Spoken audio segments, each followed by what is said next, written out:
Hello, thanks for joining me for a little bit of a chat about this really divine tarot deck. It's called the Pre-Raphaelite Tarot. I always have difficulty pronouncing that.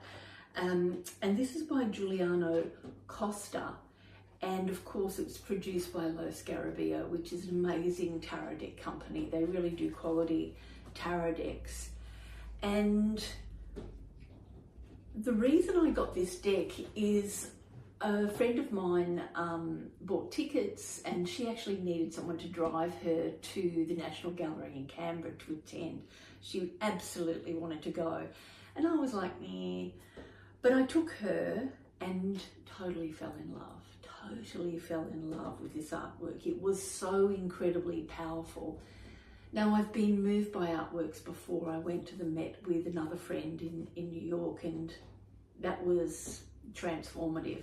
And I think I'd forgotten how powerful the art world really is, but this moved me. So that's how I came to have this deck. And I'll give you an example. So this is that very famous painting, the Lady of Shalott. And Costa has used this as the Six of Swords, which is quite perfect really. And so it's done by John William Waterhouse, and I think it was painted in 1888. So very much like the original, this tarot card, basically a copy, but put, you know, with the swords in it to make it work in the tarot deck. Another fabulous example, I mean, they're all stylized.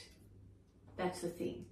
All of the 78 cards are stylized in this imagery. Like, so this Pre-Raphaelite Brotherhood was actually a group of rather rebellious young artists who wanted to shake up the stuffy Victorian art world.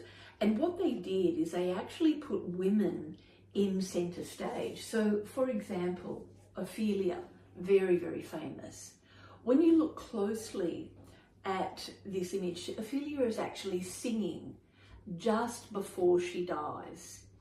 And her facial expression, she's basically looks orgasmic. That's the truth of the matter. So this one's by John Everett Millay, I think is the correct pronunciation. And of course, in the tarot deck, this is card number 13 from the Major Arcana, Death, yeah? So the painting was done between 1851 and 1852, and her hands are like this, you know. Now, another one, this is an oil painting exhibited in London in 1883, the original, by Edward Burne-Jones. And this is the Wheel of Fortune. Now, when you look at the original artwork, it's really, I actually like that better than this, to be honest, but this has the Smith-Waite imagery in it, as well as the woman in the same outfit as in the original painting, and our gentleman is in the same garb as well. So yes, we've just got the Sphinx and the snake and the Anubis as in the Smith-Waite deck. So there's a lot of similarities. So if you think about the Garden of Pan, which is a Pre-Raphaelite painting, this isn't an exact replica or even close to it, but the elements are there and the look and the feel is there. So again, the lovers, you can see it's that timing, that presentation. And what's going on in this deck is that the women are being depicted as very sensual. There's a real sexuality here that was missing in previous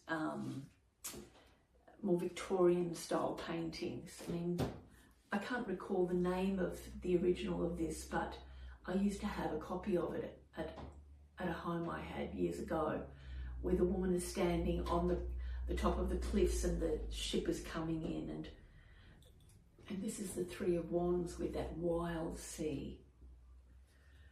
So,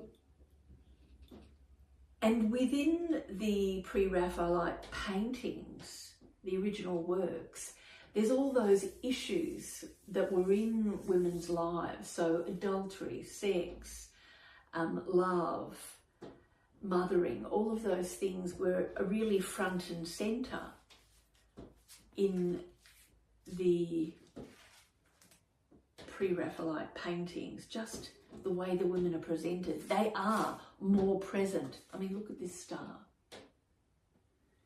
So it's a powerful deck.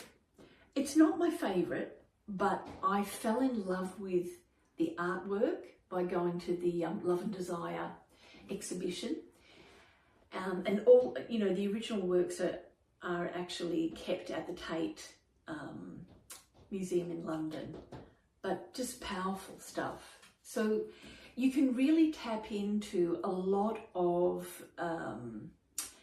shifts in history by using a deck. You know, if you really want to get into the bringing forth issues around feminism and all that sort of stuff, that is definitely here in this deck.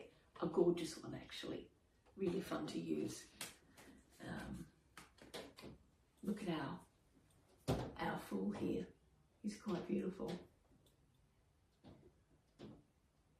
Just beautiful work, beautiful work. So this is one you might want to have a look at if you're an art lover.